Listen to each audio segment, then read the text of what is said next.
hello to you, my gorgeous goannas. Tonight is Black Saturday, Holy Saturday. I don't really like Black Saturday. It's Australia, we have enough of those. But yeah, so it's Saturday of Holy Week. Again, welcome to Bible History with Bear. I'm Bear. I'm your friendly neighborhood biblical historian, archaeologist, scholar. I'm talking all things about the Bible, its history, trying to give you some context so you might understand what the world of the Bible was like and how that might shed some light on our understanding of the biblical text. So that is the purpose here. If that sounds interesting to you, like, subscribe, do all those good things. And let's start my Saturday musings. This seems to be a bit of a pattern at the moment.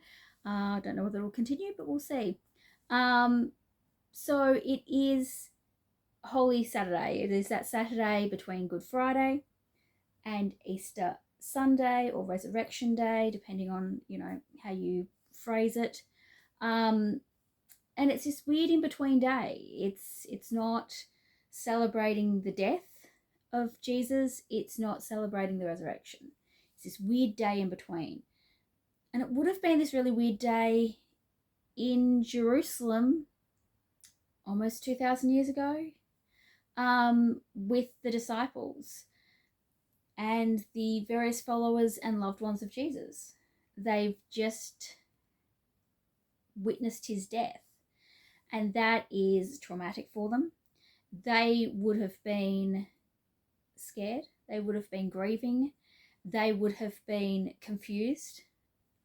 Jesus had been talking about bringing the kingdom to earth, and now he's just gone and been put to death by the Romans.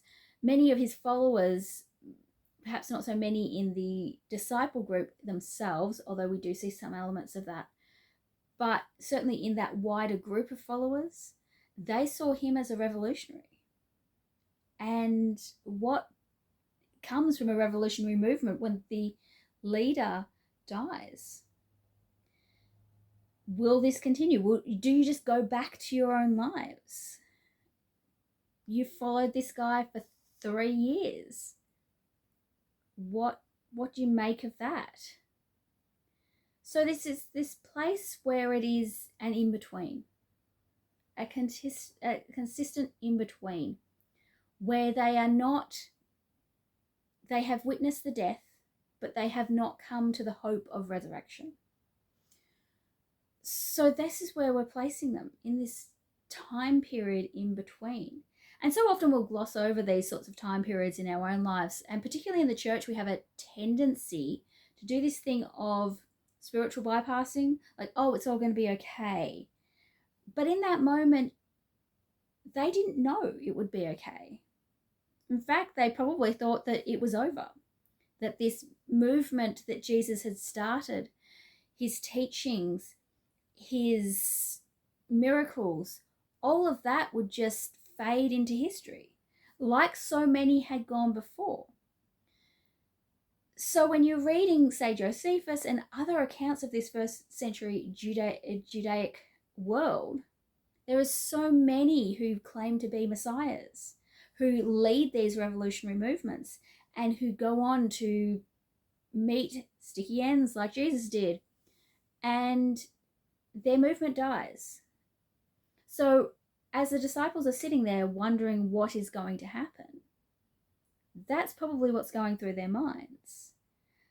The women, on the other hand, have largely been by Jesus' side through this.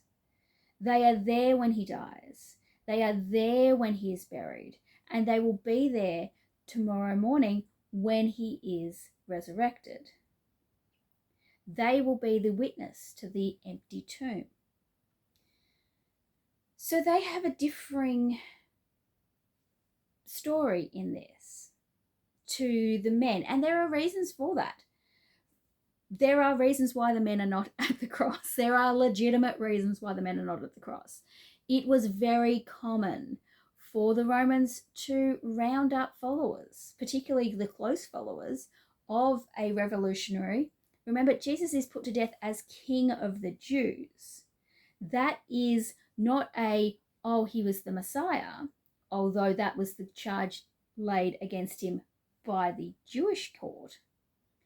What the Romans find him guilty of is proclaiming himself king. They find him guilty as being a revolutionary. And in many ways he was. In many ways he is not innocent of his crimes. He was revolutionary, but not in the way that they thought. So it's the same thing with the Jewish courts. He's sort of not innocent. You can't be innocent of being the Son of God, because if he is the Son of God, it's still an offense to say you're the Son of God. So he was sort of stuck in a tricky place there, which is, if you say yes, then you're in trouble because that's not allowed. And if you say no, then he would have been guilty of lying. So there's a whole thing there. But basically the reason that the men have disappeared, the reason that Peter denies Jesus in the court, in the courts of the palace, is that if he is seen as one of the followers, he is likely to make the same end as Jesus. And I think most of us would probably be like, maybe not. Maybe this has not gone well. Maybe this was not what I thought it was.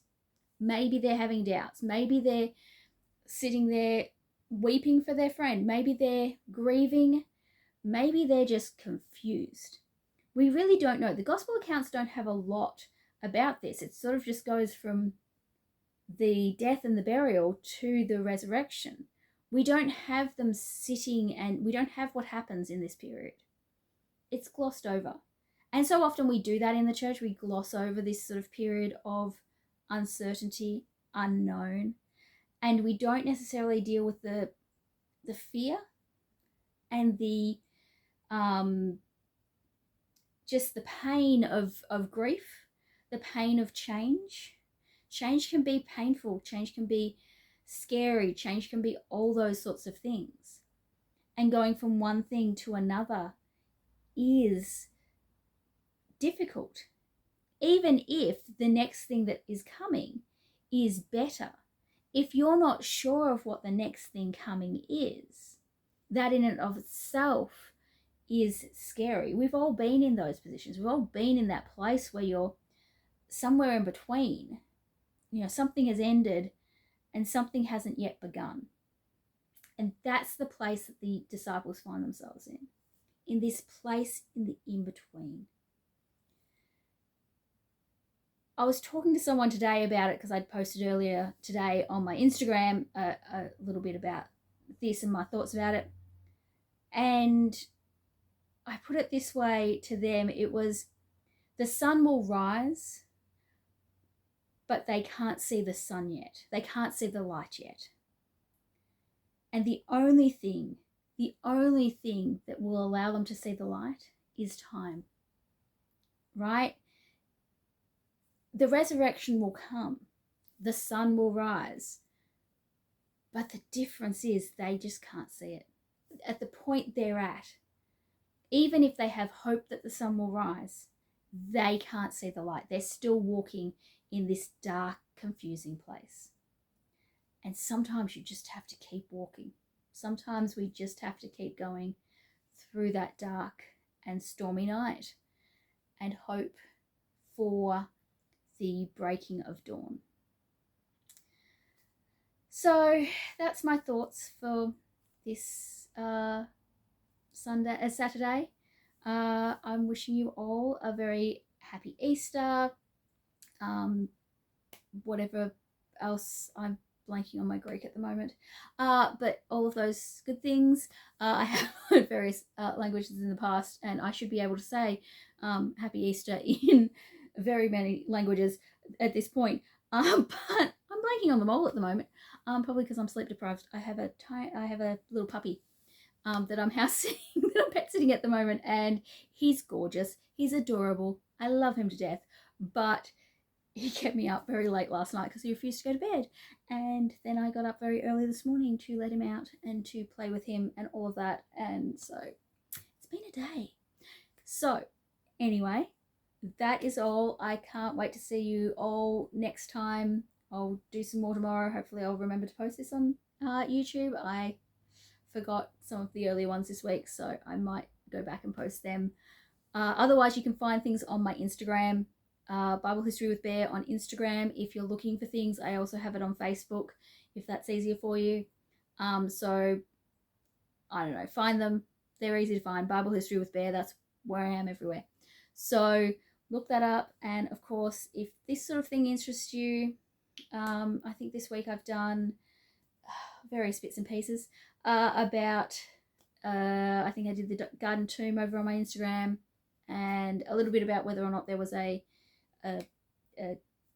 eclipse for when Jesus died, the evidence for that. Okay, so I've got a few other things on Instagram and on Facebook. If you are interested in that, please go and check that out. If this interests you, like, subscribe. I'm going to try and do more on here. When I remember, sometimes I forget to post to various different things. So if you like this, if this interests you, stick around. I enjoy talking about it. I have a lot of student debt to, deal with this. So I might as well use it for something, right? So thank you all for being here, and I can't wait to see you next time. Bye-bye, my chums.